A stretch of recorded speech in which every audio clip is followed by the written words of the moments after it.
Okay, good afternoon, July 31st, 2020. This is Mary Conley. Um, it's been very hot the last few days. I whitewashed the driveways, but I had to mix it with a little blue because I didn't have enough white. And I try to do everything I can to avoid going to stores, right? If you don't need to, you don't go.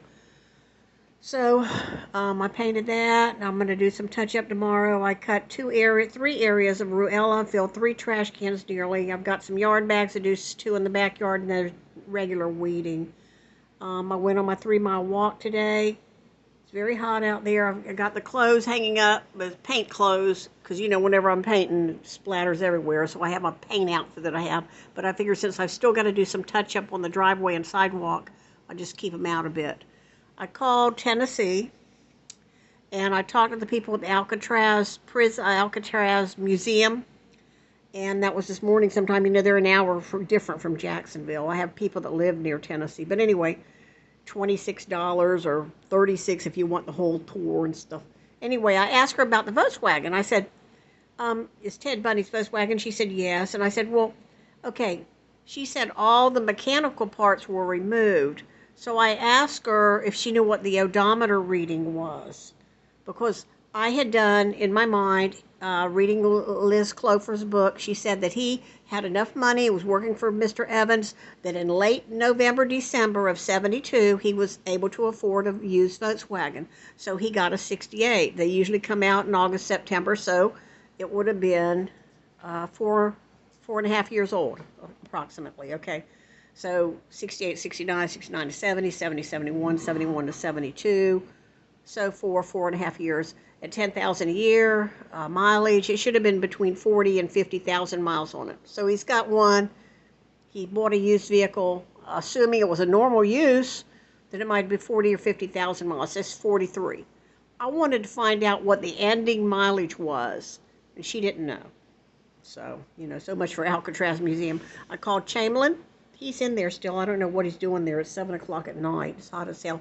Oh, maybe he's got to do something, getting ready for the hurricane coming through. We don't know if it's going to swing right or swing left.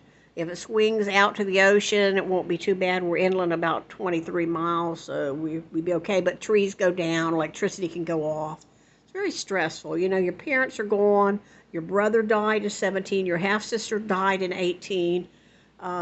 You got your COVID. Now Herman Cain died. And that's just upsetting, I mean, I don't understand this illness. It's like the flu times 10 or something, but I think I've had it.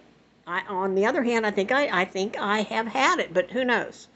Okay, I think I have the T things. I do. I really do. But anyway, I'm not incautious. I wear gloves. I wear masks. People look like, oh, yeah, really? So, because I'll be walking along with my goggles and mask on, it's like, okay, yeah, why not? People were passing me, they could cough or something, what, anyway. So I called Alcatraz Museum. They don't know the mileage. Wouldn't it be interesting to know in those 2 years and 8 months how many miles he put on that vehicle? Two, I called Mr. Chamberlain. He's had a used bookstore. He used to have it over here on Hamilton, and the house, and the wood was falling down. He's an ex-Navy guy, and he sells used books, and he's going to contact the guy at the warehouse and get me a copy of the 1967 Stars and Bars, Jeb Stuart. I don't care if it's $100 or something. I told him I'd give him good money for it. I put it on Neighbor to Neighbor, and they suggested Chamberlain. I want to get the list of things. If I get my computer working, I'll write Dr. Green, and I'd like to know if there's maybe potential 8 or 10 candidates and the young teachers. I want to know, were they born and raised in Seattle and Tacoma or Washington State? Washington State, I guess you call it. And did they go to any of the colleges there? Because what was he doing here in 67? And so many things about that ride with me. And there were two of us, a blonde and a brunette. It's so creepy. And he transformed just like his family member said, just like his aunt said, just like Liz Clofer said. They would see some of his little kids he played. I don't believe everything that woman says about in the neighborhood, because these girls were being felt up. It seemed like over the years, someone said, yeah, I went out in the woods and we thought we were going to play hide and seek. I believe about the jungle thing where he put the splint in the ground. I kind of believe that, because boys would play army and stuff. and he put jungle traps or cat traps or something, and the girl ran across and speared her leg with it. I kind of believe that. I don't know about the cat on the Klein. I don't know why anybody would ever tell her about their incestuous family. I doubt it. Some of the things she says are a little odd. I don't know. Besides which, I think he had his own separate father, whoever that other guy was. It may have caused some biomechanical issues with him. I don't know. They've got his DNA. They could find out.